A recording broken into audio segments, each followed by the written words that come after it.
আঁকবো মিডিল ইস্টে, মধ্যপ্রাচ্যে, মানে বোমা মারি, বোমার লাদা হালাইব, পুরা মায়ের ওই পৃথিবী শেষ। জর্দান সিরিয়া হলো পৃথিবীর ঠোঁট, আর মিশর আর সিরিয়া হলো পৃথিবীর ডানা। ডানা তো ভাঙিয়ে গেছে, ঠোঁটও ধ্বংস, আর রয়েছে আগার বাঙাই।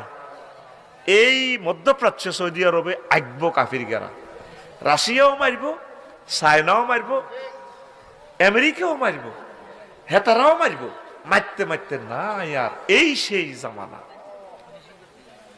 কথা ঠিক কিনা? মহাবিশ্ব জগৎ খানি প্ল্যানিং করি, কোন ইঞ্জিনিয়ার বানায় আছে মহাবিশ্ব জগৎ খানি। হায়াকান ঠেলা মাইরা দিছে চাইরা, ঠেলা মাইরা দিছে চাইরা, জনম ভৈরা ঘুরিতেছে মহাবিশ্ব জগৎ।